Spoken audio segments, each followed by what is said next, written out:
जगदीश हरे स्वामी जय जगदीश हरे। આપણે ત્યાં તો એમ કહેવામાં આવે આપણા ઠાકોરજીમાં ના શ્રીઅંગમાં 10 કમળ બિરાજે છે. દેખેરી મેં 10 કમલ એક ઠોર. સુરદાસજીના પદો છે, દેખેરી મેં 20 કમલ એક ઠોર. પ્રભુના શ્રીઅંગમાં 10 કમળ છે. 2 નેત્ર કમળ, 1 મુખ કમળ, 2 હસ્ત કમળ, 1 હૃદય કમળ, 1 નાભી કમળ, 2 ચરણ કમળ અને 1 હસ્તમાં કમળ. આટલા કમળો પ્રભુના શ્રીઅંગમાં બિરાજમાન છે. આ બધાને કમળની ઉપમા આપવામાં આવી છે. અને એ કમળ અનેક અનેક ભાવોને લે, કારણ કે એને રસાત્મક. કમળ કોમળ હોય, શીતળ હોય ને સુંદર હોય. આ ત્રણેય ગુણો કમળને રસાત્મક માનવામાં આવે છે, રસનું પ્રતીક માનવામાં આવે. એટલે તો કહ્યું કમલમ મધુરમ.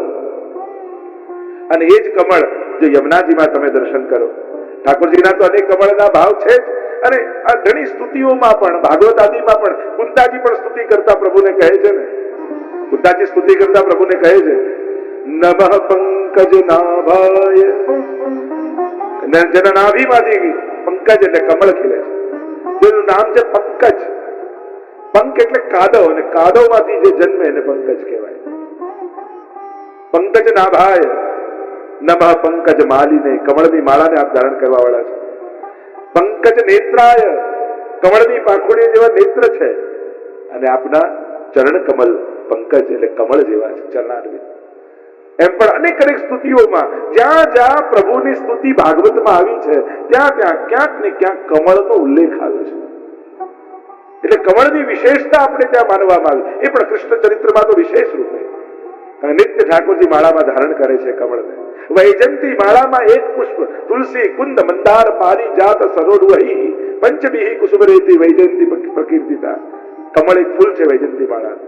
અને એ જ કમળ જ્યારે યમુનાજીમાં તમે ચિંતન કરો છો, સૌથી પહેલા યમુનાજીમાં કમળ ક્યાં દેખાય? તો કે ડાબા હાથમાં 3 કમળ યમુનાજીએ પકડેલા છે. તમે ચિત્ર જોશો તો જમણા હાથમાં કમળની માળા છે, ડાબા હાથમાં 3 કમળ છે, અને 1 કમળની માળા યમુનાજીએ ધારણ કરેલી છે.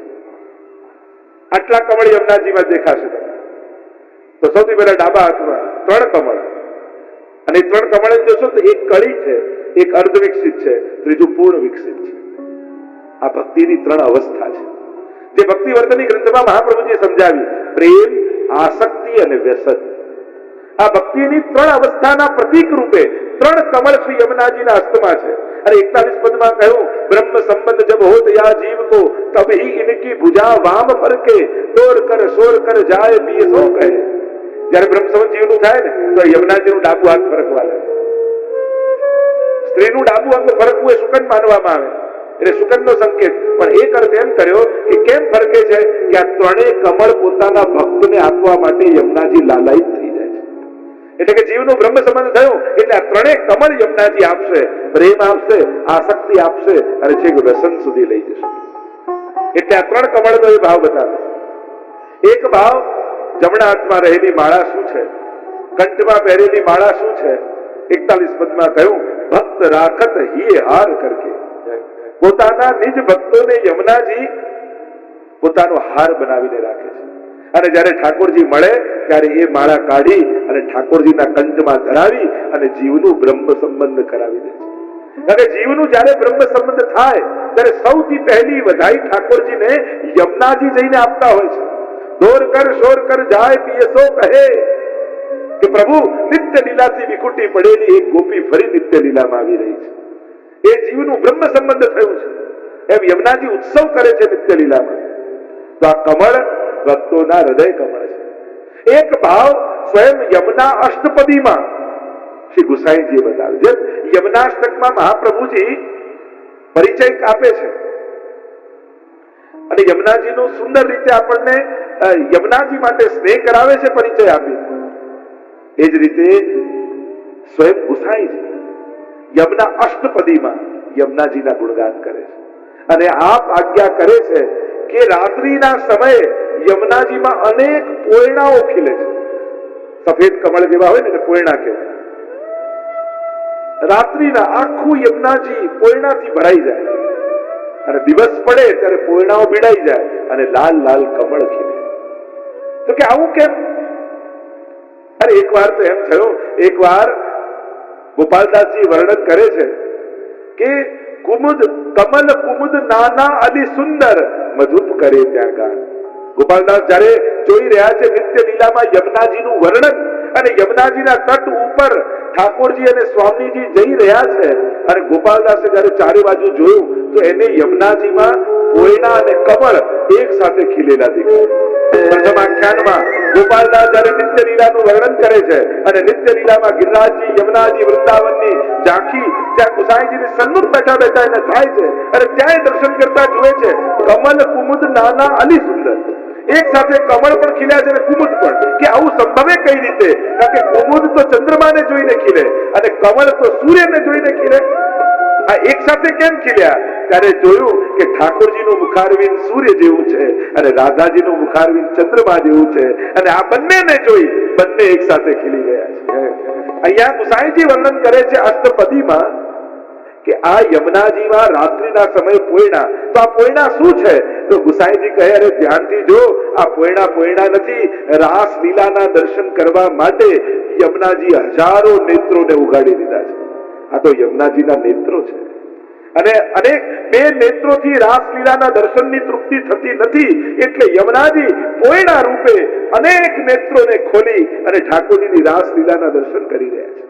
તો કહ્યું રાત્રે તો પોયણા ખીલ્યા પણ બંધ થઈ ગયા, લાલ લાલ કમળ સવારે કેમ ખીલ્યા? તો કે આખી રાત જાગો તો નેત્ર લાલ જ થઈ જાય. આ તો યમુનાજીના નેત્રો છે કમળ. આખી રાત્રિ રાસલીલાના દર્શન કર્યા છે એટલા માટે સવારે નેત્રો લાલ બની ગયા છે. એનું વર્ણન કરતા ગુસાઈજી આજ્ઞા કરે છે કે ગુસાઈજી આ વૈષ્ણવને અષ્ટપદી શીખવાડી અને યમુનાજીમાં એવો અલૌકિક ભાવ થઈ ગયો કે યમુનાજીનું આવું અલૌકિક સ્વરૂપ છે. હું તો જલ માનતો હતો, હું તો નદી માનતો હતો, આ તો સાક્ષાત પ્રભુના પ્રિય છે. આજ પછી ક્યારે પણ યમુનાજીમાં મારા ચરણ નહીં મૂકું. નિયમ લઈ લીધો. ગુમનદાસનો પણ એવો નિયમ હતો, ક્યારે પગ નહીં અડાવે. ગુસાઈજીના લાલજીને પરીક્ષા સૂજી, લાવ આપની પરીક્ષા કરી. એટલે એમને એવું કે તમે અમારી જોડે નાવમાં બેસો. અરે હું યમુનાજીમાં પગ મૂકતો નથી પણ નાવમાં બેસી જાઓ, ખબર બી નહીં પડે. એના આંખમાં પાટા બાંધ્યા અને એને લઈને ચાલતા ચાલતા ગયા, નાવમાં બેસાડી દીધા, મધ્ય યમુનાજીમાં લઈ ગયા અને ત્યાં એક બેટ જેવું હતું અને બેટમાં એમને ઉતાર્યા, નાવ લઈને પાછા આવી. પરીક્ષા કરી કે આમનો તો સંકલ્પ છે ને કે યમુનાજીમાં પગ નહીં અડાડું, હવે જોઈએ છે શું કરે છે. નેત્રો ખોલ્યા, પાટો ખોલ્યો, જુએ તો યમુનાજીની મધ્યમાં છે. આંખમાંથી ચોધાર આંસુ વહે છે. અરે ગુસાઈજી મને જયારે સ્વરૂપનો પરિચય કરાવ્યો, આ તો સાક્ષાત વહેતો ભગવત રસ છે, આ તો કૃષ્ણ જલ રૂપે વહી રહ્યો છે, એને પગ કેમ અડાડ્યો? એવો તાપ થયો કે યમુનાજી પ્રગટ થઈ ગયા. કમળનો આખો એક માર્ગ બન્યો. કમળ ખીલતા ગયા, ખીલતા ગયા, ખીલતા ગયા જે કિનારા સુધી અને કમળ ઉપર પગ મૂકીને વૈષ્ણવ બહાર નીકળી ગયા અને યમુનાજીએ એના પ્રણની લાજ રાખી. ત્યારે સ્વરૂપ જ્ઞાન થઈ જાય ને ત્યારે વ્યવહારનું પણ જ્ઞાન થઈ જાય. આપણે નદી માનીએ છીએ એટલે ગમે તેવો વ્યવહાર કરીએ, આપણે ગિરિરાજજીને પર્વત માનીએ છીએ એટલે ગમે તેવો વ્યવહાર કરીએ, આપણે વ્રજને ભૂમિનો ટુકડો માનીએ છીએ એટલે ગમે તેવો વ્યવહાર કરીએ છીએ. પણ જયારે ગુસાઈજીની દ્રષ્ટિએ વ્રજને જોશો ત્યારે ખબર પડશે કે આ તો કણ કણમાં કૃષ્ણ છે. આ કોઈ સાધારણ નથી, આ તો પ્રભુનું ઘર છે. ઠાકોરજી જયારે વ્રજને તીર્થોના પ્રયાગને તીર્થોના રાજા બનાવ્યા, આથી તીર્થોના રાજા તમે પ્રયાગ, બધા તીર્થોની સભા બોલાવી, બધા આવ્યા, વ્રજના આવ્યા. ઠાકોરજીને ફરિયાદ કરી, પ્રભુ આપે મને તીર્થોના રાજા બનાવ્યા, બધાને મેં બોલાવ્યા પણ વ્રજના આવ્યા. ઠાકોરજીએ કહ્યું મેં તમને તીર્થોના રાજા બનાવ્યા છે, મારા ઘરના નહીં. વ્રજ તો મારું ઘર છે, એ તો મારું સ્વરૂપ છે. એ સબ મેરો અંગ, આ તો ભગવદ રૂપ છે. એટલે કમથી કમ જેને બ્રહ્મ સંબંધ લઈને મહાપ્રભુજીની કંઠી પહેરી છે એને યમુનાજીને નદી રૂપે નહીં જોવા, ગિરિરાજજીને પર્વત રૂપે નહીં જોવા અને વ્રજની ભૂમિને કોઈ ભૂમિનો ટુકડો નહીં માનવો. એ તો બ્રજભૂમિ છે, પ્રભુની લીલા ભૂમિ છે. એના કણ કણને કૃષ્ણના ચરણોનો સ્પર્શ થયેલો છે. આવો અહોભાવ જયારે મનમાં આવશે ને ત્યારે વ્રજ કંઈક જુદું જ ભાષશે. એટલે કહ્યું કમલમ મધુરમ. આ કમલ મધુર છે. અનેક અનેક ભાવ કમલના બતાવ્યા. એક ભાવ એ બતાવ્યો શ્રી વલ્લભના ચરણમાં કમલનું ફૂલ. એટલે કે શ્રી યમુનાજીના હાથમાં કમળનું ફૂલ એ પુષ્ટિ માર્ગનું મૂળ. મહાપ્રભુજીના ચરણારવિંદની ભાવના એ બતાવવામાં આવે છે કે આ બધા ચિહ્નો ચરણારવિંદના છે ને, એમાં એક કમળનું ચિહ્ન મહાપ્રભુજીના ચરણારવિંદમાં છે. અને એ ચિહ્ન છે. અને જેમ બ્રહ્માજીની ભગવાનની નાભીમાંથી કમળ ને એમાંથી બ્રહ્માજી એમાં સૃષ્ટિનું સર્જન થયું, એમ આ પુષ્ટિ સૃષ્ટિનું સર્જન એ તો શ્રી વલ્લભના ચરણમાં રહેલા કમળમાંથી થયું છે. અને યમુનાજી એટલે જ હાથમાં કમળ લઈને ફરે છે, કહે છે કે આ કમળ જે ચરણારવિંદમાં છે એનો આશ્રય કરશો તો જ કૃષ્ણ ભક્તિને પામી શકશો. એટલા માટે એ કમળને લઈને ઈશારો કરે છે કે આશ્રય કરવો હોય તો આ કમળનો કરજો. હવે અનેક કમળોની ચર્ચા, શ્રીનાથજીનું વદન કમળ આપણે દોડમાં ગાઈએ છીએ. અનેકવિધ પ્રકાર કમળના કેટલી બધી ચર્ચાઓ આપણે ત્યાં કીર્તન સાહિત્યમાં વિશેષ રૂપે કરવામાં આવી છે. પ્રભુના પ્રત્યેક અંગ સાથે કમળની સમાનતા કરી છે. અને એટલા માટે કહ્યું કમલમ મધુરમ, એમ કહીને મહાપ્રભુજી આગળ ગાન કરી રહ્યા છે. આગળ મહાપ્રભુજી ગાન કરતા કહે ગોપી મધુરા. અને ગોપીઓના માધુર્યને તો આપણે બધા જ અનુભવીએ છીએ. ગોપીઓને મહાપ્રભુજી ગુરુ કહે છે. ગોપિકા નામ ગુરુ અપ્રોક્ત. આપણે ત્યાંના ગુરુ કોઈ હોય તે ગોપીજન છે. કૃષ્ણને પ્રેમ કરતા કોઈએ શીખવાડ્યું હોય તો આ ગોપીઓએ શીખવાડ્યું છે. ગોપી કોણ છે? અનેક અનેક વ્યાખ્યાઓ કરી. ગોપી કોઈ દેહનું નામ નથી. ગોપી તો એક અવસ્થાનું નામ છે. એ કોઈ પણ દેહધારી જ્યારે કૃષ્ણ માટે જીવવા લાગે ત્યારે ગોપી બની જતો હોય છે. ગોપી ઇન્દ્રિયૈ કૃષ્ણ રસ પીબતી ઇતિ ગોપી. જેની સર્વ ઇન્દ્રિયો કેવલ ને કેવલ કૃષ્ણ રસના પાન કરે છે એ ગોપી છે.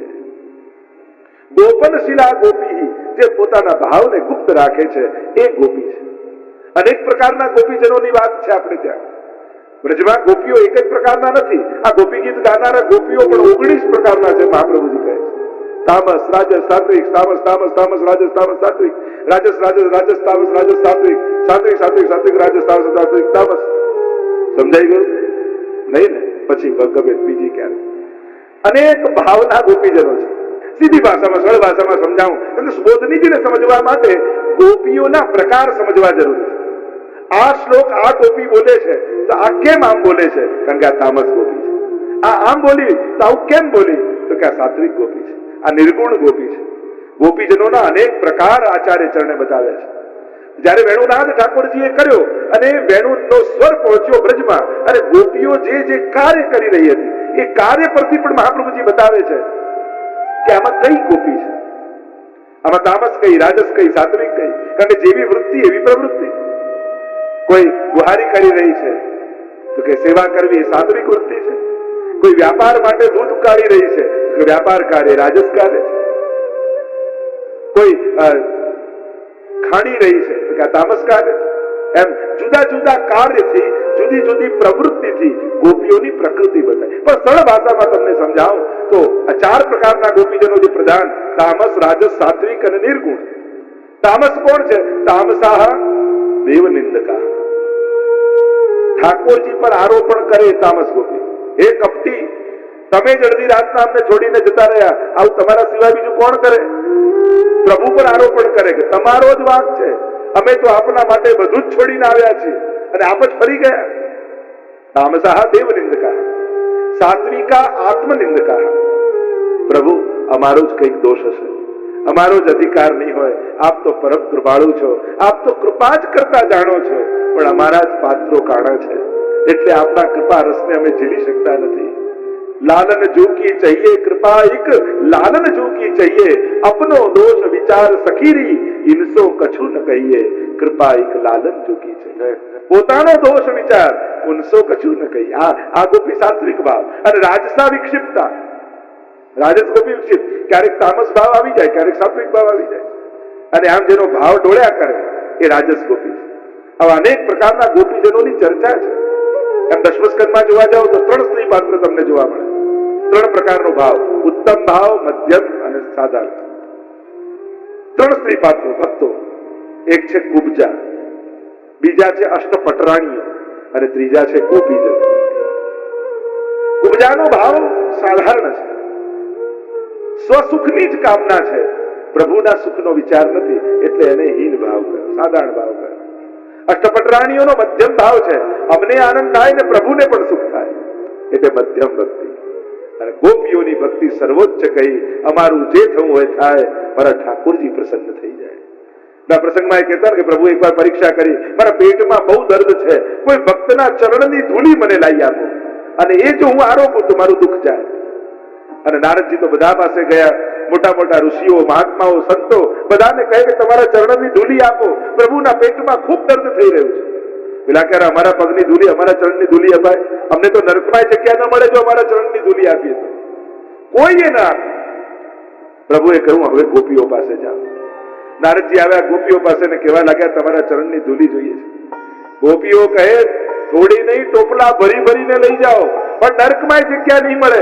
અરે ભલે નરકમાં જગ્યા ન મળે તો વાંધો નહીં, પણ અમારા ઠાકોરજીનું દર્દ જાય ને, અમારા માટે તો સ્વર્ગ એ જ છે, જ્યાં તત્સુખની કામના છે. એ જ ગોપી ભાવ છે. ગોપીજનોના અનેક અર્થો કર્યા છે, અનેક રૂપો બતાવ્યા છે ગોપીજનોના. અને આ ગોપીઓ પ્રધાન બે રૂપની છે, શ્રુતિ રૂપા અને ઋષિ રૂપા. દંડકારણ્યમાં ભગવાન રામચંદ્રજીને જોઈ જે ઋષિઓ પ્રભુના સ્વરૂપાનંદનો આનંદ માંગ્યો હતો, એ જે ઋષિઓ ગોપી બનીને આવ્યા એ ઋષિ રૂપા ગોપીજન. અને વેદની ઋચાએ પરમાત્માના ગુણગાન ખૂબ કર્યા, પણ પરમાત્માના સ્વરૂપનો આનંદ ન પામી શક્યા. ત્યારે પ્રભુએ કહ્યું તમે ગોપી બનીને આવજો, એ છે શ્રુતિ રૂપા ગોપીજન.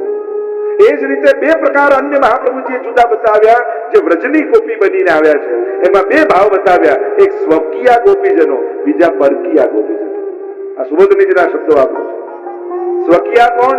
જે પ્રભુને સર્વસ્વ માનીને રહેતા, એ સ્વકીયા ગોપીજન. પરકીયા કોણ? જેના અન્ય ગોપો સાથે વિવાહ થઈ ગયા હતા, પણ આસક્તિ પરમાત્મામાં હતી, એ છે પરકીયા ગોપીજન. હજી સુબોધનીજીના શબ્દ વાપરું તો અન્ય પૂર્વા અને અનન્ય પૂર્વા. મહાપ્રભુજી જે શબ્દોના પ્રયોગ કરે છે અને એના ગૂઢ અર્થોની ચર્ચાઓ આપણે ત્યાં સુબોધનીજીમાં વિશેષ પ્રકારે કરવામાં આવી છે. ગોપી મધુરા, જે પ્રભુનો આસ્વાદ કરી શકે એ જ ગોપી છે, અને એ જ પરમ મધુર છે. અને પ્રભુ જ પોતાનામાંથી જ ગોપીઓને પ્રગટાવે છે. જો અહીંયા કોઈ સ્ત્રી પુરુષની ગાથા નથી, અહીંયા તો એકોહમ બહુશ્યામ, પ્રભુની ભીતર રહેલી આ જ ભાવનાઓ ગોપીઓ બનીને પ્રગટ થાય છે. આ ગોપીઓનું પ્રાગટ્ય ક્યાંથી છે? પ્રભુના જ મુખારવિંદમાંથી સ્વામીજીનું પ્રાગટ્ય છે, સ્વામીજીના જ મુખારવિંદમાંથી ચંદ્રાવલીજીનું પ્રાગટ્ય છે, ચંદ્રાવલીજીના જ મુખારવિંદમાંથી લલિતાજીનું પ્રાગટ્ય છે. એમ પ્રભુમાંથી જ બધા પ્રગટ્યા છે. જ્યાં બે હોય ત્યાં વિકાર હોય, જ્યાં એક જ હોય ત્યાં આનંદ હોય, ત્યાં રસ હોય. ગોપી મધુરા અને અનેક અનેક લીલાઓ. આ ગોપી મધુરામાં તો આખાય દશમસ્કંદની ગાથા આપણે બ્રજ લીલાની ગાઈ છે. કેવા કેવા માધુર્યનો અનુભવ ઠાકોરજીએ ગોપીજનોને કરાવ્યો છે. કેટલી લીલાઓ જે અષ્ટસખાઓએ ગાઈ છે, અને પ્રત્યેક લીલામાં કોઈ ને કોઈ માધુર્ય છે. એટલે જ આપણે ત્યાં કહ્યું ગોપી પ્રેમ કી ધ્વજા, જીન ગોપાલ કિયો વશ ઉર ધરી શ્યામ ભુજા. ગોપીઓને તો પ્રેમની ધ્વજા કહી છે. જીન કિયો ગોપાલ અપને વશ, ઠાકોરજીને જેને વશ, જે સર્વતંત્ર સ્વતંત્ર છે. પરમાત્મા કોઈને વશ થાય? જે સતત સર્વત્ર સ્વતંત્ર હોય એ જ પરમાત્મા કહેવાય. પણ એ સ્વતંત્ર પરમાત્મા ગોપીઓને કેવો પરાધીન થઈ જાય. તાહી અહિર કી છોરિયા છછિયા ભર છાછ પે નાચ નચારે. ત્રિલોકનો નાથ, જેના કઈ અભાવ જેને નથી, પણ એક છછિયા ભરીને છાછ માટે થઈ થઈ થઈ થઈ કરીને ત્રિલોકનો નાથ નાચે. આજ સુધીના જેટલા મહાત્માઓ થયા, ઋષિઓ થયા, યા આધુનિક કવિઓ થયા, ગોપીઓની ગાથા તો બધાએ કરી. એમના યશોગાન તો બધાએ કર્યા છે. અને ભક્તિમાં શિરમોર કોઈને માન્યા હોય તો ગોપીઓને માન્યા. પ્રેમના મંદિર ઉપર પર ફરકતી કોઈ ધજા હોય તે ગોપીઓ છે. એનાથી ઉપર પ્રેમના માર્ગમાં કોઈ નથી. સ્વયં નારદજીએ ભક્તિ સૂત્ર રચ્યા છે. ભક્તિ કેમ કરાય?